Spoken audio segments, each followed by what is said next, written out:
Hey, fight fans, welcome back to Carlo Prusa MMA. We got a fun one for you today. We got UFC veteran. He is the young assassin. He is Mr. Melvin Guillard. Melvin, how are you doing, man? How are you enjoying your Sunday? It's good, man. I actually just logged off from my mother's church sermon. My mother's a preacher, so did that first, and then I kind of missed my 9 o'clock time. I was still in bed. I was still sleeping. So yeah. So this is me getting up, starting my day.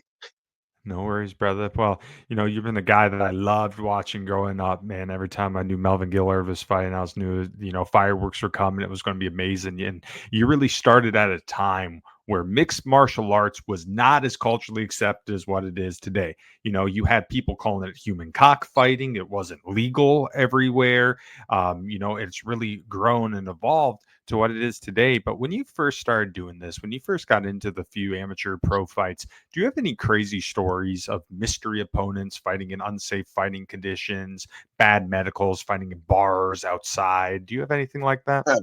That sounds like my career. I mean, my first six pro fights were no rules, anything goes, and then the commission kind of gamed in, and then it became more of a sport.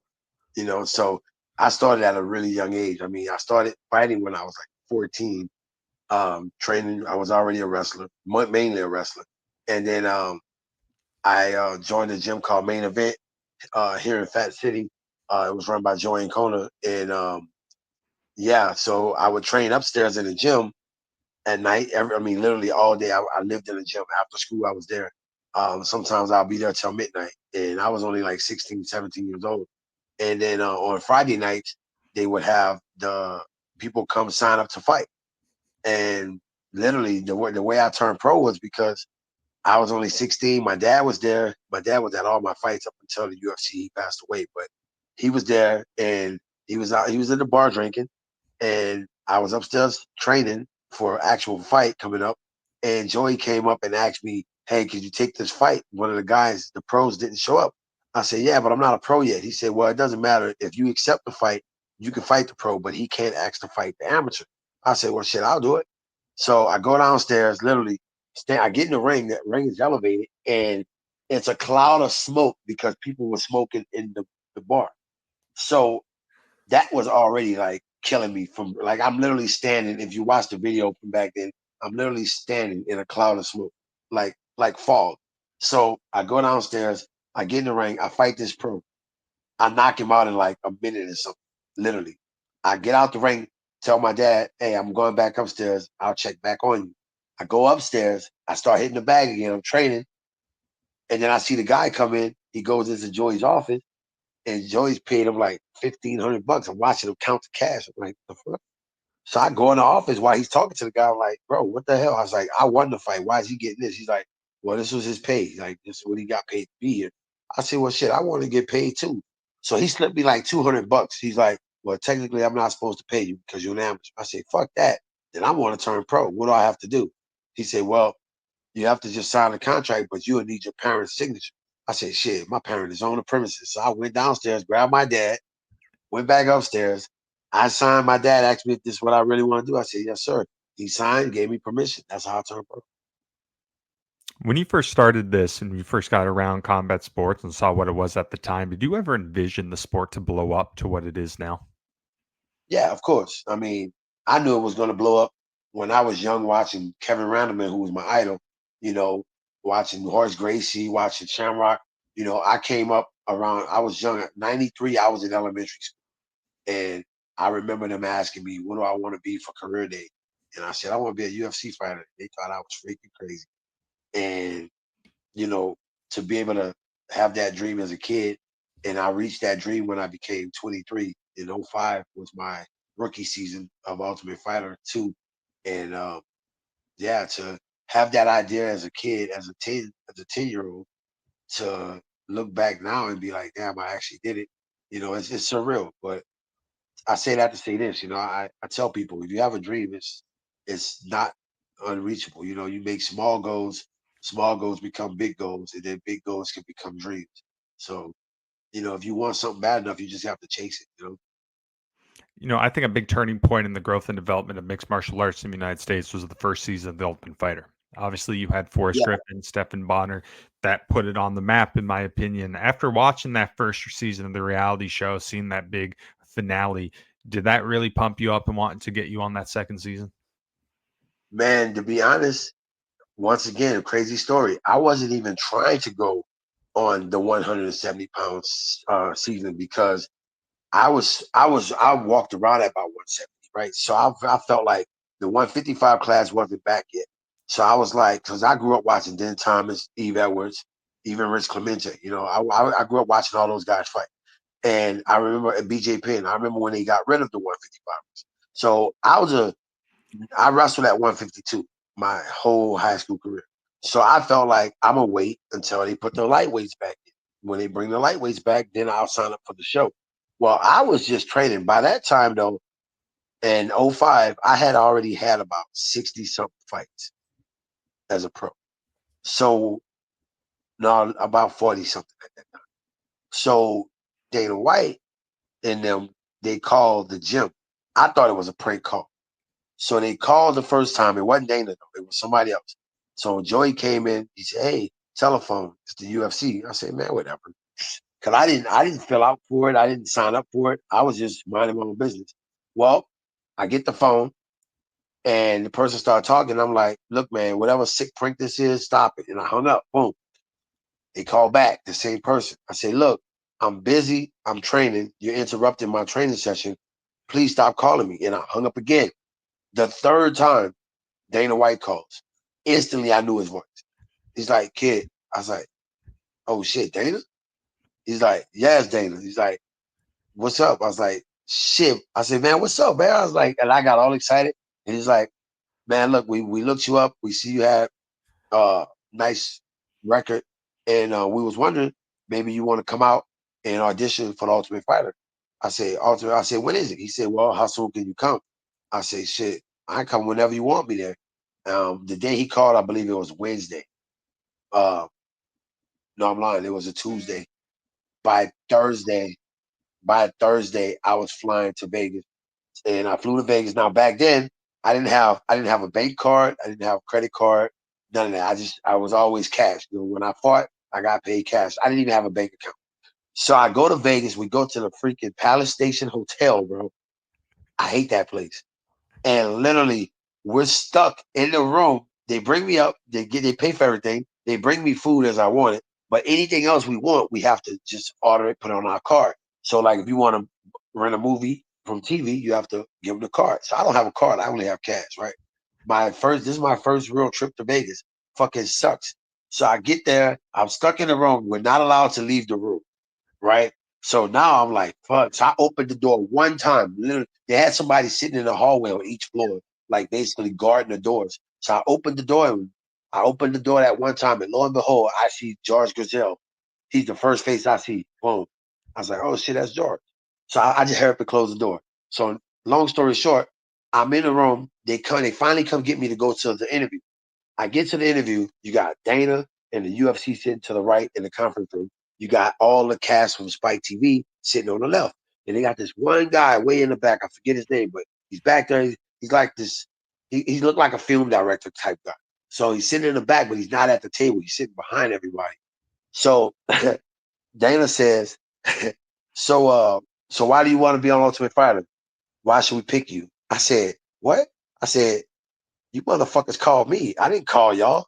Like, I thought it was a prank call. Remember that?" And I hung up. I said, "This shit happened just a few days ago. Like, you got amnesia or something? Like, I didn't ask to come here. You guys asked me." So, and the fucking guy in the back from Spike TV, he jumps up with like, "That's the fucking guy we need. We need that guy." And I'm thinking to myself, like, what the fuck? Because I've never been on a reality show, right?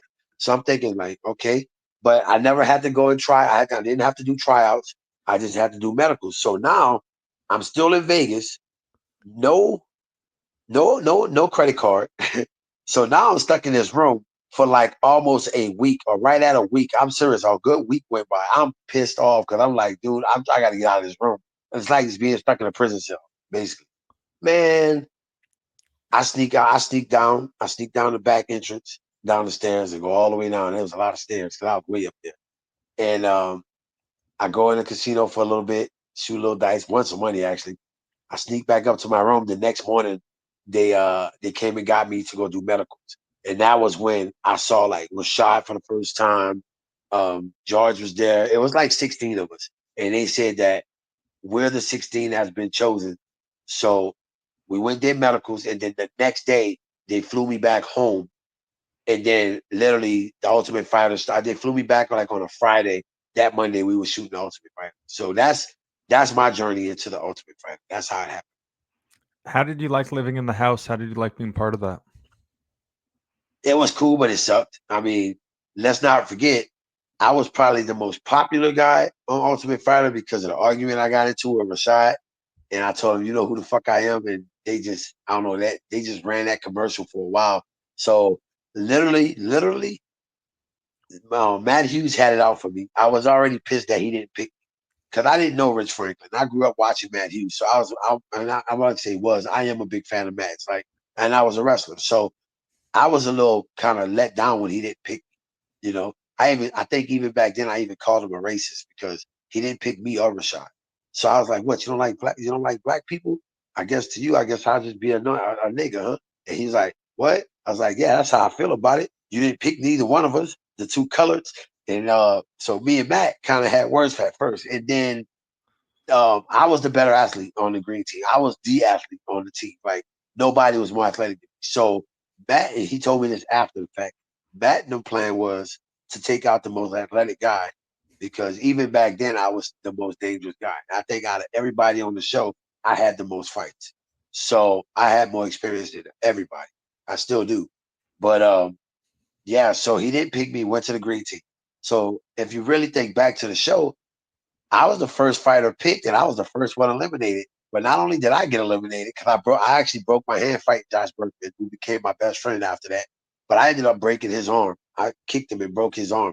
So he put his best athlete up against me, which I was the green team's best athlete, and I ended up Xing us both out. So it was spoils of war. I was happy with it, you know what I'm saying? And then after that, man, we went to the house across town because then they didn't recycle you into the house. They made it look like you were leaving to go back home. Well, for 8 weeks, I was stuck.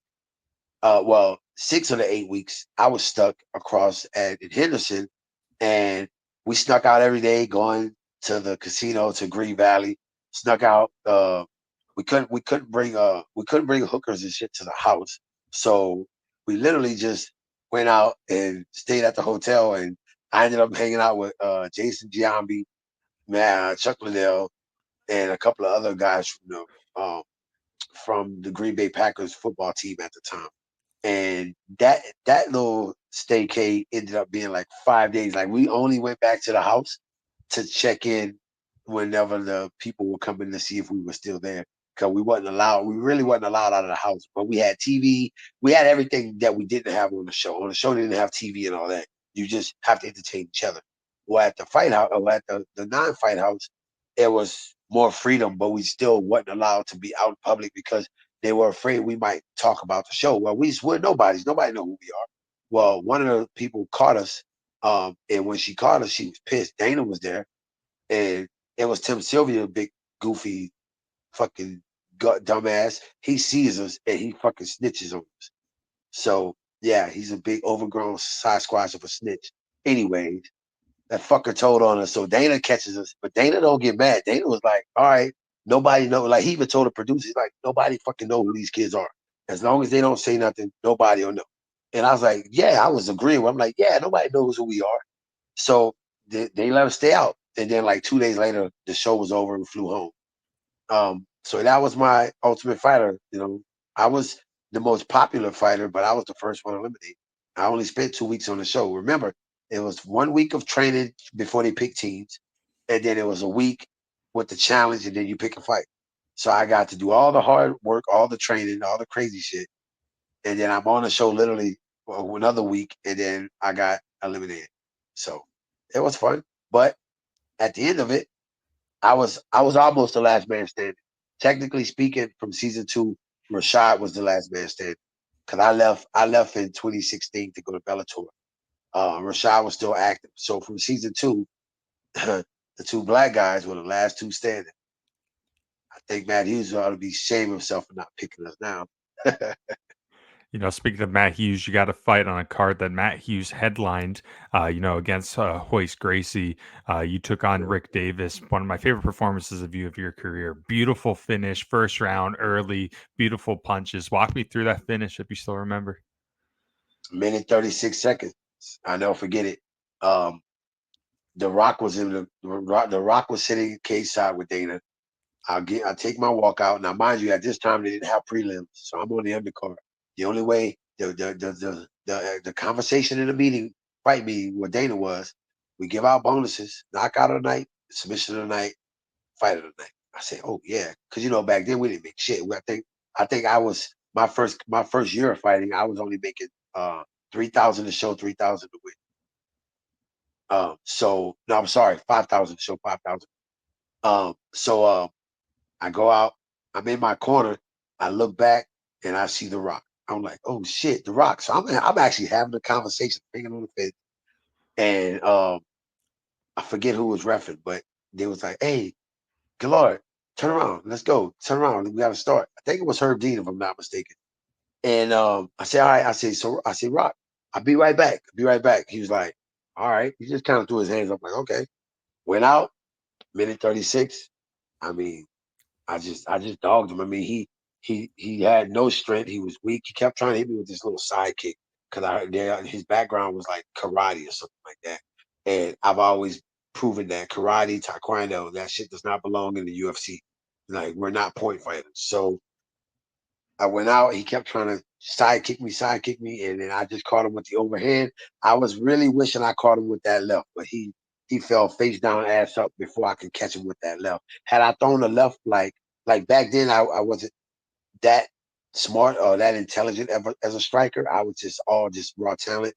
But I think back now to that fight, the talent, the things I know, the intelligence that I have as a striker now, I would have turned that hook into more like almost like an uppercut or like kind of like half hook, half uppercut, and I would have caught him clean. I probably would have broke his face going down. But it was probably one of my favorite fights because I wasn't supposed to be televised. I'm on the undercard, and I'm telling my family and everybody, watch the UFC. I'm gonna make it to the TV. So back then, the challenge was getting them to put your fight on that empty slot because if they had an early stoppage on the pay per view, they'll slide you in. I never missed. I never missed a slot. I always made TV. Even I think I had in the UFC my first 6 or 7 fights were all undercard, and I made it up to the TV and all of them. So that was my goal. I wasn't fighting for the money. I was fighting for the thrill of it. I just love fighting. And the UFC not only was my dream, but it also gave me my superstardom. The UFC made me famous. Like, I can go anywhere in the world and I fought Bellator, I fought for Rising, I fight BKFC right now, presently. And like, I still get the same warm reaction from people. Like, man, I remember when you fought this guy, that guy. I've had so many damn fights that I literally forgot about some of the guys I actually fought, beat up. So sometimes when people are reminding me of stuff, I'm like, oh yeah, I remember that fight. So it's kind of cool. Following the Rich Clementi fight, you found yourself out of the UFC, took a fight on the regional scene, got the job done, then you were thrown back in the UFC against Dennis Seaver. Made your return, you No, it picked up. wasn't. It wasn't. It wasn't. It wasn't out. I wasn't out of the UFC after the Rich. I was out of the UFC after Michael Johnson, a teammate. Okay. After Rich was UFC 77, which was Nemesis. I wasn't out after that. I was out after the Michael Johnson fight in London. Well, in the UK. Making your return at UFC 86, what was that feeling like taking out Seaver? Well, he was another one that came across like, oh, he's dangerous. And he was. I watched his career after I fought him. I didn't know who he was. One thing about me, like a lot of these guys, that I fought, I didn't know who they were when I was fighting. I didn't care. I always fight my fight. Dennis Seaver, I became a big fan of his. I mean, another strong guy. They said he was a dangerous striker. Well, I beg to differ. But after me beating him so easily, but then watching him run through a lot of the 155 class after the fact, I was like, okay, maybe he is that good. I just never give people a chance to show me how good they were. I was just so quick and so anxious to get in there and jump on somebody. I was always an aggressive fighter, even to the point where my aggression sometimes got me a loss. Like I would get caught in a submission because I'm being overly aggressive. Um, Up until I started training with Greg Jackson, which was probably the best trainer I ever had. Him and Coach Saul Solis. But Greg Jackson was probably the best trainer in my eyesight because he taught me how to be a fighter more mentally in here than the physical part that I was always showing everybody. He taught me how to slow down, see things as it's coming, see things before it come. He always told me when you knock someone out and finish a fight, you want to be surprised. You don't want to go in there intending on doing it. You want to surprise yourself. So and that's knowledge I've taken with me my whole career. I even give that same knowledge to a lot of the young guys and kids that I train today. So, but going back to the Dennis Hero fight, it was cool, man. I mean, I got the knockout bonus in that fight too, man. It was 80,000 that night, so it was a good weekend. I think a big thing in how mixed martial arts has changed and evolved from the time that you were in it in the UFC, particularly to now, is the evolution of personality. Obviously, you see more entertainment driven now, more personality. I think Conor McGregor did a lot to do with it. I think Chael had a lot to do it. Tito had a lot to do it. You had personality from the jump, man. I mean, this was your thing from the get go. And I think you kind of get left out of this conversation. Did you feel from the beginning that personality, having that entertainment, having that must see factor was going to help you in the sport? I mean, I've been like that since I was a kid. I mean, wrestling in high school, I was a state champion. I got to beat up all the private school kids.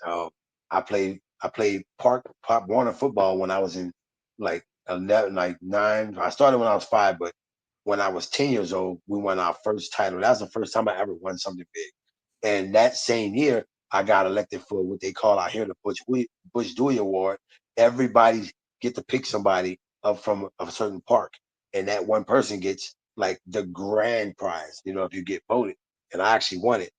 And coming where I grew up at, it's rare to see a young black kid, that wins something like that. So for me, I've always been challenged. I've always been that exciting person. I mean, shit, I have 4 brothers and 2 sisters. There's 7 of us, and I'm the middle. So out of all of us, I was always the one. I caught the most ass whoopings. I was always the one getting into shit.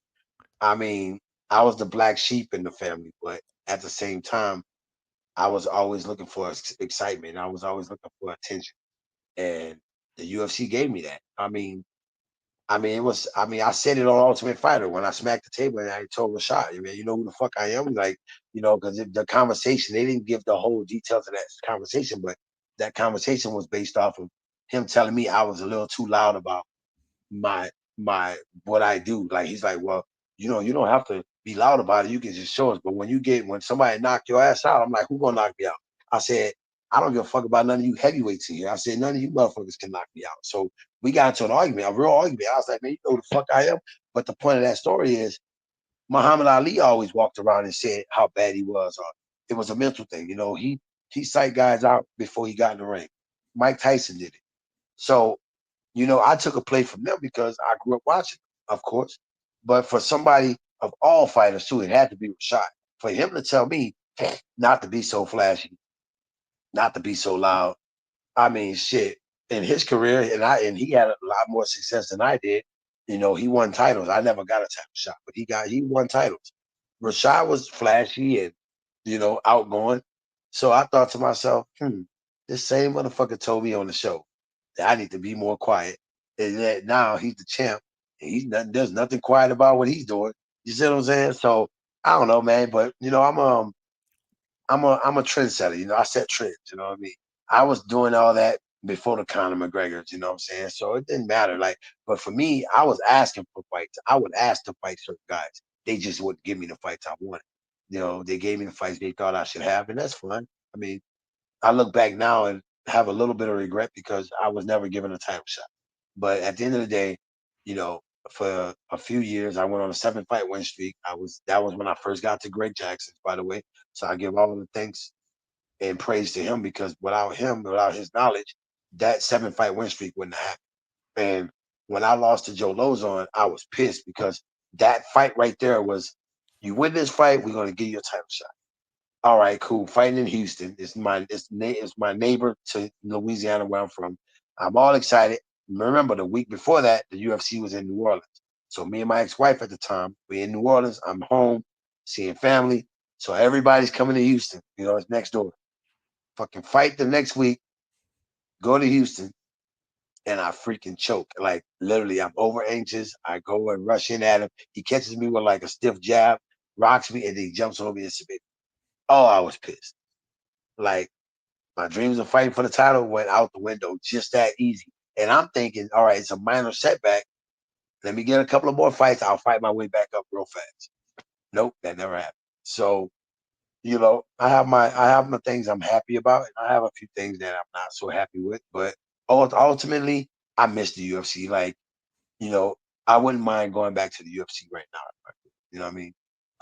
I'm more invested with the bare knuckle now, but at the end of the day, um, I do miss it. What was it like being able to headline an event in the UFC? You had the honor to headline it against Jim Miller, guy who's still doing his thing now. What was that whole experience like? It was great, man. I mean, him. I also headlined against uh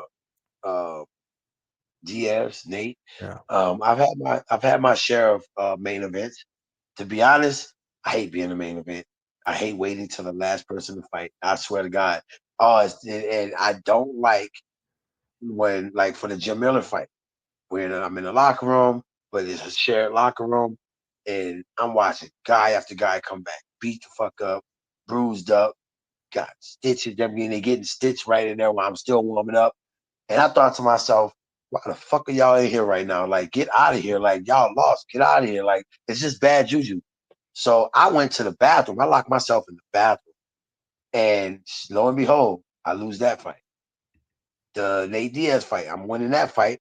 I get caught in a submission. I lose that fight. After that, I'm like, you know what? Fuck the main event. I do not want to be the last guy fighting.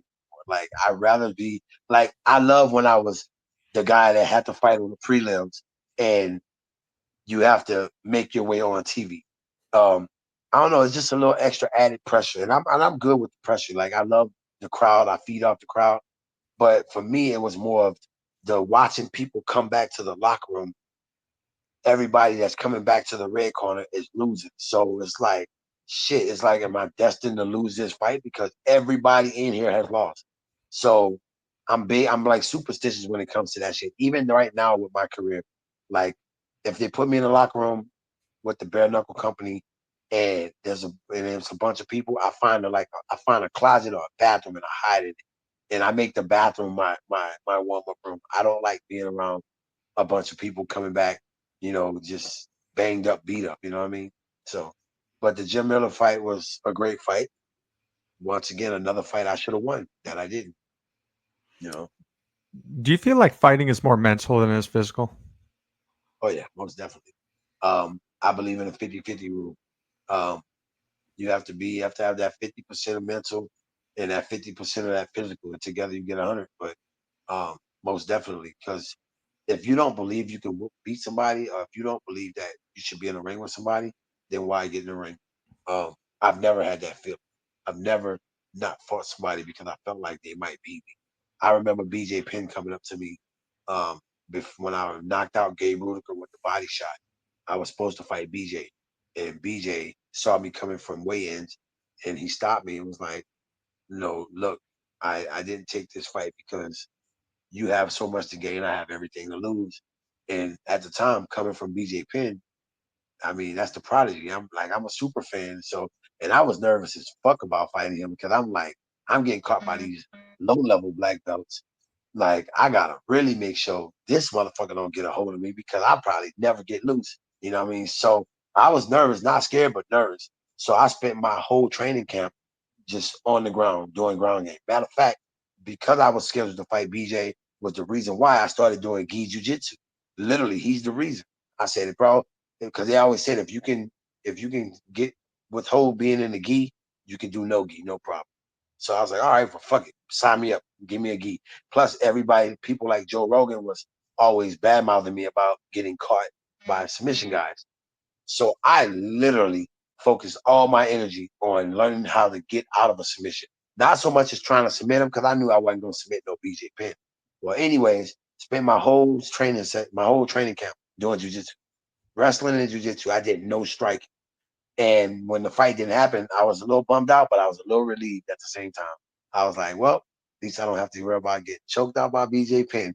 Because there was that, I never had doubt in my mind ever as a fighter, but there was a little bit that creeped in with BJ because I was thinking of all the things that could go wrong and all the things that could go right. Because like he said, I have everything to gain. And I always had a puncher's chance. Like he come in, I catch him. I knew I could catch him. I knew I could knock BJ out.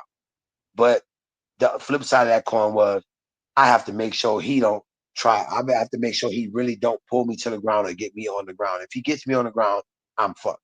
Literally, I knew that. So when the fight didn't happen, I was relieved. And when he told me that he had everything to lose, I had everything to gain, it was a motivational thing. After that, that's when I literally went on my 7-fight win streak. That was at the time I joined Greg Jackson too. I left the old gym and I joined Greg right after that. And the the proof was in the work. I mean, I went on a 7-fight win streak. I was with I was in Albuquerque for like maybe 6 years, I think, training with Greg and them, and I was loving life. And then all of a sudden, you know, me and Rashad still conversating. Remember, I was on teams with him and John Jones, and this is when they were training buddies. And when they split up and they had their words, I'm friends of both, and still today I am. And they kind of separated, and then Rashad hit me up, was like, "Hey man, you should come down to Florida, man. The Black Zillions, you sign with Rob, and with Glenn actually. Rob was my first manager. He said you can sign with Glenn. I was with Robert Rivetta, and literally bad business decision. I leave Robert behind, my agent, who started with me. He was Josh Berkman's best friend. Started with him with De Niro Sports.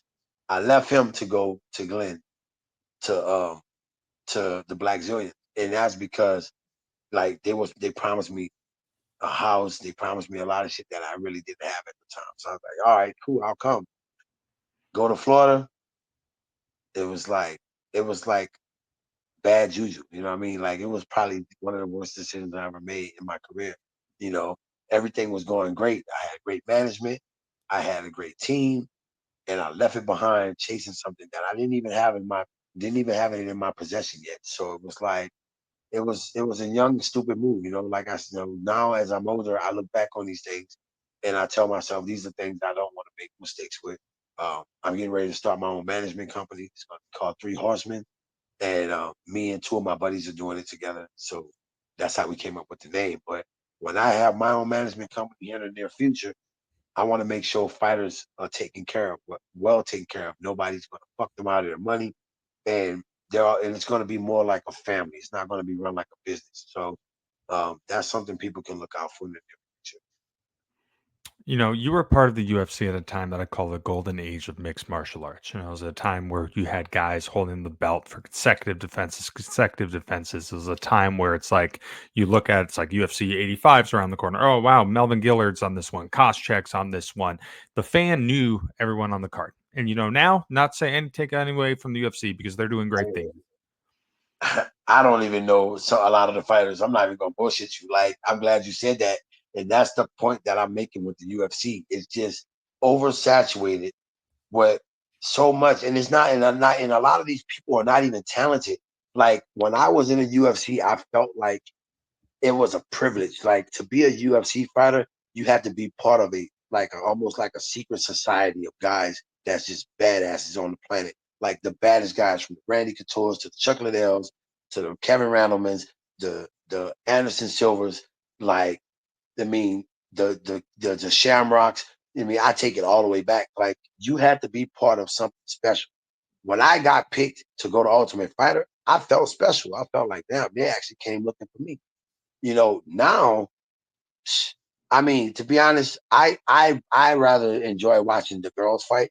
You know, I remember more of the girls than I do the guys because the girls they just fight so much harder. What I mean? I remember in season 2, and if you find some of the uncut footage, I remember Dana White saying women will never fight in the UFC. I swear to God, when they put women in the UFC, I called him. I said, "Bro, what happened to women will never fight in the UFC?" Well, times have changed. things have changed. I was like, I know, right? I was excited about it though. You know what I mean? The women, they get in there and they kick ass. Amanda Nunes, I remember watching her fight in Miami way before UFC, and I was in love with her. Like literally, had she not been uh lesbian, I swear to God, she would have been my wife. I'm telling you, I was obsessed with her, not because of like the girl in her. I was obsessed with her because she was a badass, bro. Like I watched this girl kick women's asses. I mean the proof. This is way before UFC, bro. And look back, like look at her career. You know what I mean? Like I wasn't wrong about how I felt. Like she's amazing.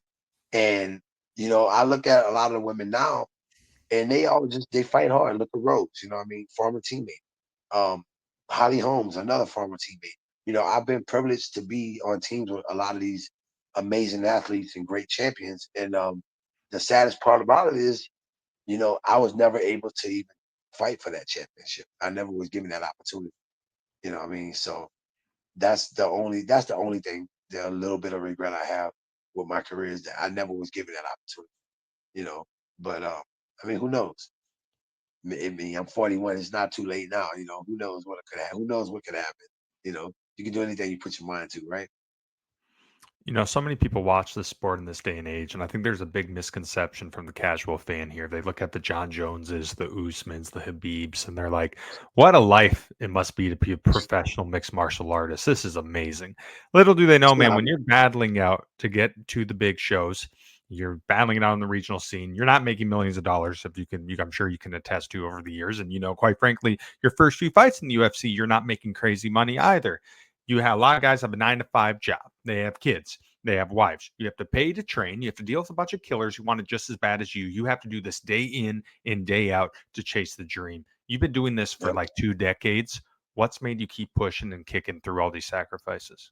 Actually, I've been doing it a little bit more than 2 decades because I turned pro when I was 16. So I've been doing it past 2 decades now. But for me, it was like I said, it was my dream. It's all I wanted to do. Shit, it's still all I want to do. You know what I mean? Like I want to go out the way I came in. You know what I mean? Like if I was to die in the ring, that would be the perfect death. You know what I mean? It's like the movie Gladiator, the first one. He died in the Coliseum. You know what I mean? So if I was to go, that to me that would be the perfect death. But not saying nobody's good enough to kill me in the ring. You know what I'm saying? But at the same time, I mean, I think back on it now, like how amazing it is. It's been hard. It was hard then. Even later in my career with the UFC, it was still hard because I still wasn't making that kind of money. But I got to live the lifestyle that I wanted. Um, I got to live. Sometimes I lived above my means because I felt like, you know what, I got another fight scheduled. I'll be all right. I wish I had somebody around me at the time because I didn't live at home around my family. I moved away, so I didn't have people around me to tell me, you know, let's let's save this or save that. Let's do this. Let's invest in that. So now I'm managing to do that now. You know what I mean? But it's like I say, better late than never. Um, Plus with the UFC, us winning a class action lawsuit and all that shit going on. Got this little group chat. So there's some there's some retirement funds in the near future from the UFC. And now that I'm older, I have a chance to actually put that to use for something, you know, a little bit more important than me just blowing it at the strip club or just going on some pointless vacation. You know what I mean? So I'm looking forward to that, but it's hard. But people don't realize the things you give up, the things you sacrifice. I sacrificed a lot. You know, I sacrificed my childhood really because all I wanted to do was train.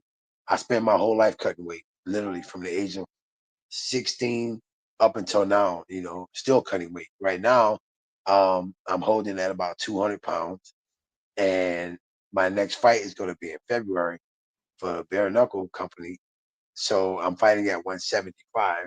So yeah, I'm just now starting my training camp for that. So cutting weight and all that is about to start up again because I tried fighting at about 185 for the bare knuckle, and guys are just too big. I mean, I have to be like I didn't want to cut weight anymore. That was why I did that. But I'd rather cut the weight than to fight my buddy Joe Riggs again and get my face broken a second time. You know what I mean? Those guys are huge, man.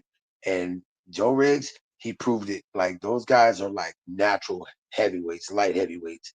To fight somebody that big, um, it's like suicide. You know, it's like a death sentence. So I'm not doing that again. Just like Adesanya, I fought Adesanya in Australia, and he walked in, he was all sucked out. Don't forget it. I walked in, I didn't have to cut weight. I jumped on the scale, I was 183. The next night, not only is he 6'6", but the next night he's freaking filled out like 200. I'm gonna say about 215. Oh my God, he was huge. I was like, what the fuck did I get myself into? So yeah, we're not doing that anymore. So, I've been holding that 205 for a while since coming back home. And I'm excited to get down to about 175 and be the bigger guy again and kick some ass. So you guys make sure y'all looking for that in the near future. You know what I'm saying? It's time to get back in the win column. So I'm excited. When BKFC first came around a few years ago, you were one of those names that I was like in the back of my head, oh wow, he'd be perfect for this. When you first heard of bare knuckle boxing, did you instantly get excited about the potential opportunity? I was already fighting bare knuckle boxing for BKB in London. I had already been fighting bare knuckle for like 7 years already. I was just excited that it's now here in the United States. They finally come to their senses and now put it uh, back, put it here legally. But with that being said, with me started my management company. Well, also my judo coach, Dr. Ron Tripp, he trained me. He trained Joe Daddy Stevenson. He's like a father to us. Well, he owns C3 Fights in Oklahoma. Well, 2 weeks ago, he basically handed me and Joe Stevenson the keys to the kingdom. He's going to let us have the company. So we're going to start promoting. Yeah, I'll be promoting fights starting next year. There's a lot of things I got going on, man, that I'm excited about. But since I'm talking to you, I have time to say it. Well, because of that, and because of bare knuckle now, my first 6 professional MMA fights was no rules, right? Anything goes. No gloves back then. They didn't even have the remember the Quano MMA gloves they had or whatever. They didn't even have that. It was just straight bare knuckle. So I want to take the bare knuckle scene and put it back to MMA. Like I want to take MMA back to what its original roots were. Now, mind you, they're going to have rules like they are rules now. But what's wrong with taking the MMA game and getting it sanctioned to put it back to no gloves? So that's where I'm leaning at with next year. Um, and if they don't approve it right away, I'll just do some shows on the Indian reservation where you get away with pretty much bloody murder.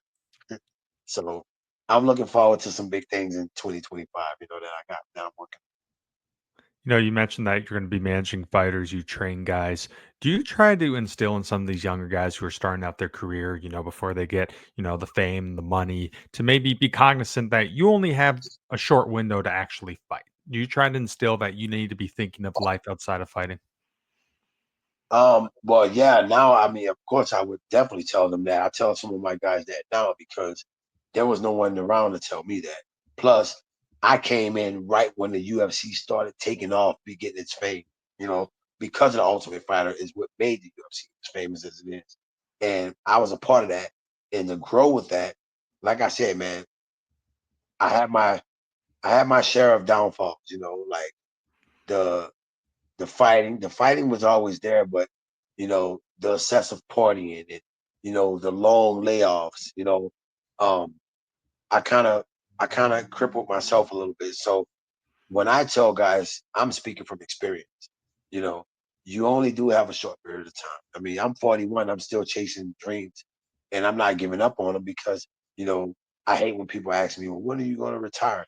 Motherfucker, if you ask me again when I plan on quitting, that's like asking me when I'm going to quit. Like I'm not quitting. Like that's going to be the saddest day of my life when I have to give up fighting for good because I've been doing it since literally I was a little kid, and to give it up it's like I'm giving up something that I love the most. It's my first love, and people don't understand like how attached to it I am. Like I have this encyclopedia of fight skills.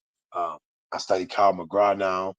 Um, more recently in my my recent future just now because of some of the incidents I got into in Denver, um, landed me incarcerated for a few years.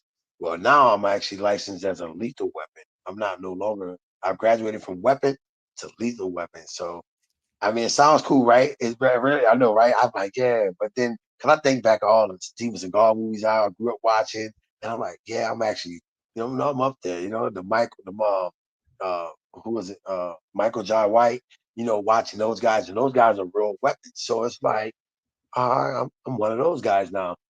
But then I look at it like, is that a good thing or a bad thing? Because now it's like anything I do, if I get in trouble, man, I get in a lot of trouble. So it's like, you know, I have to really harness myself. I don't even like going out no more. Like I'd rather just stay home with my girl.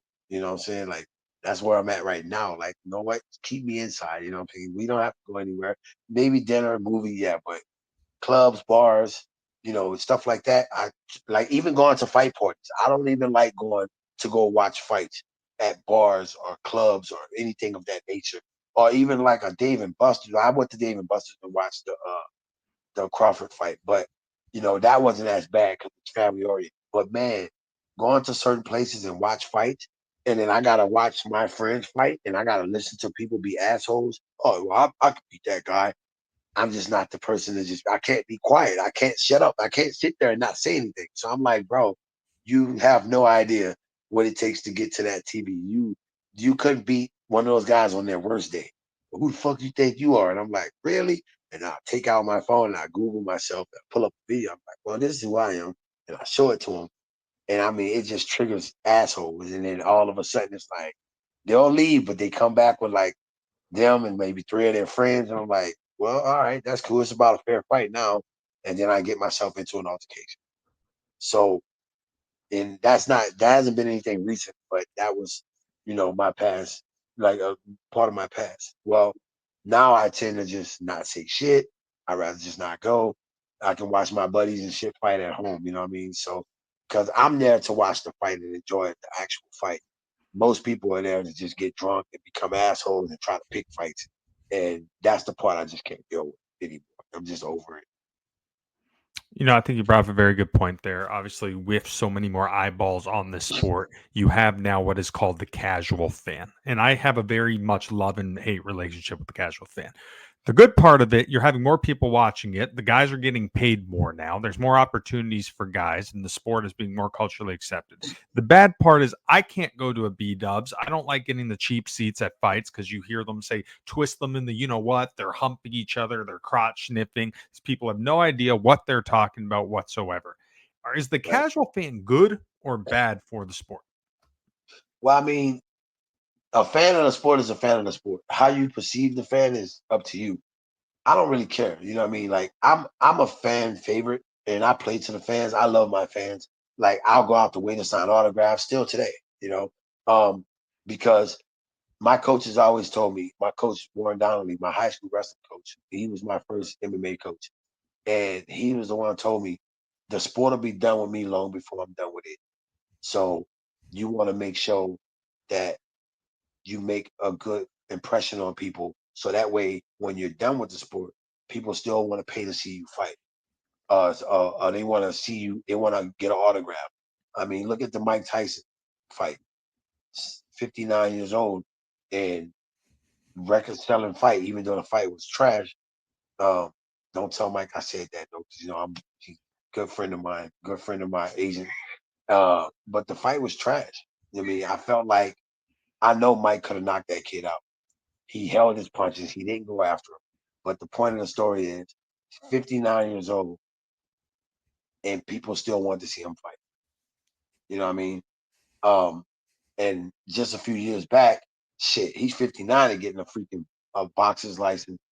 2 years back, before my little timeout, the the Florida State Commission wouldn't give me my license, and then the Colorado State Commission wouldn't give me my license for the stupidest reasons.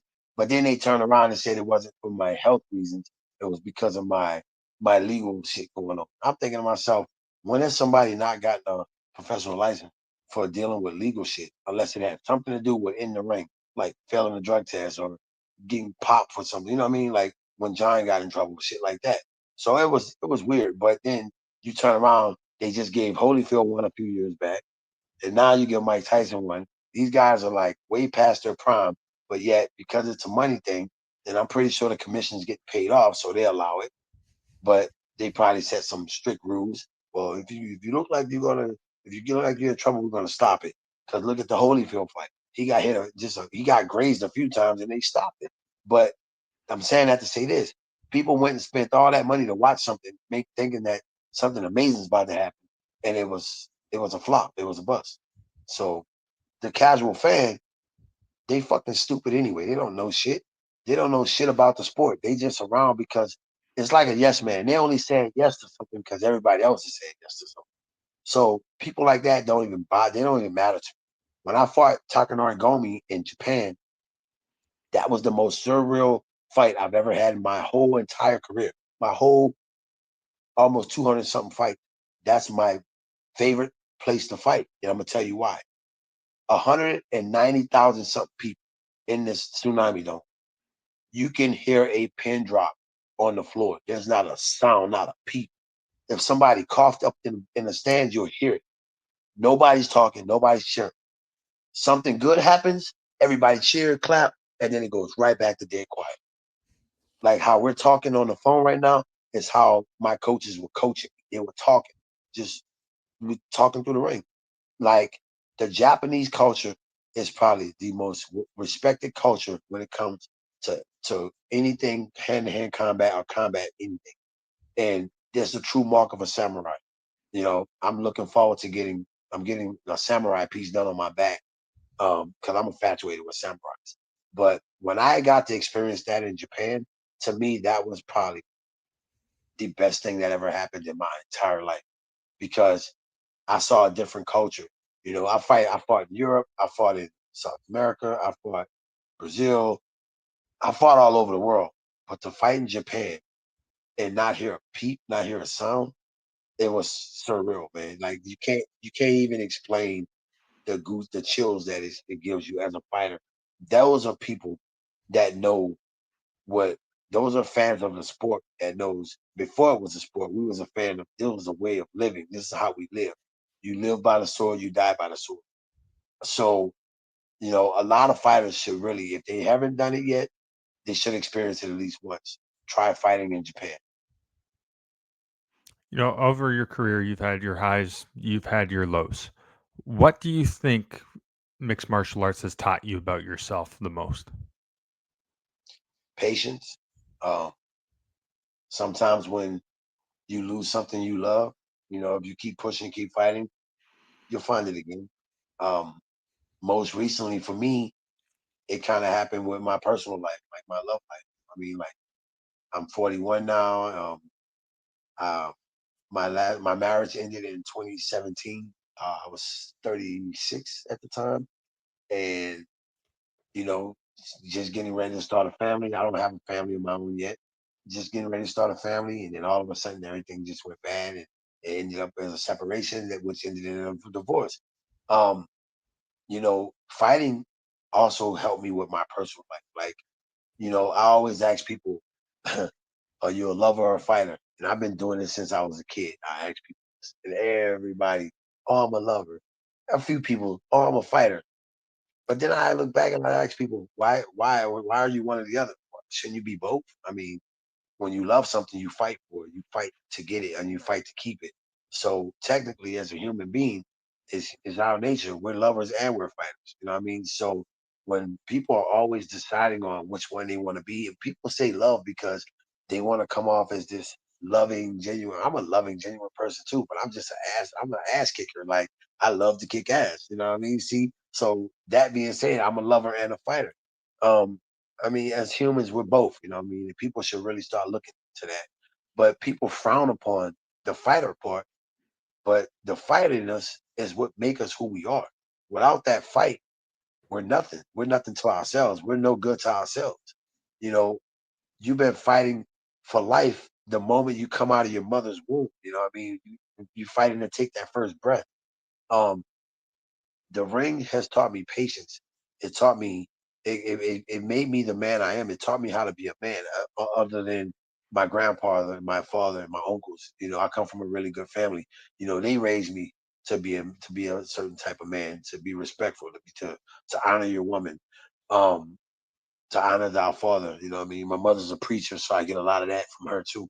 But fighting just gave me something that I knew I was special. I knew I was going to be great at this.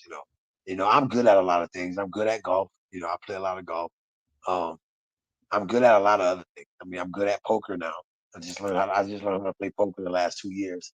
But when it comes to fighting and competing, that's something I'm great at. I'm great at that. Nobody can ever take that from me. Even with the wins or the losses. I talk more now about the fights I've lost because I think with every loss I've had and I've endured, I've learned something about myself.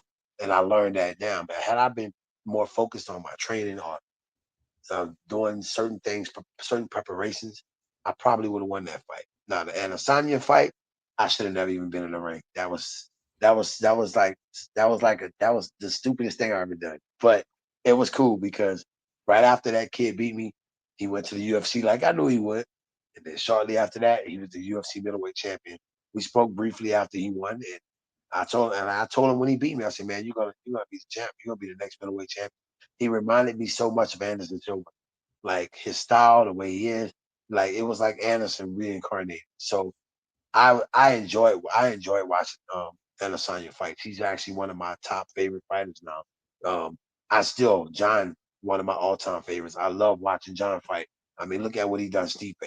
I mean, John is he's a magician in a training room, and I tend to base a lot of my training off of those guys. I'm always learning. I'm still learning to this day. I'm always trying to perfect my craft. Um, Not only am I fighting to perfect my craft, but I'm also fighting my eternal clock is dwindling away. It's going to be not long from now. I'm giving myself maybe another 3 years to compete, and then I'll officially retire. But um, you know, I want to get as much out of it as I can in the next 3 years, so that when I go out, I can go out on top. The belt I'm chasing right now is the BKFC belt. Um, Mark my words, I'll tell you this first. You'll be the first to hear it. By the end of next year, this time next year, I'll be BKFC champion. All right.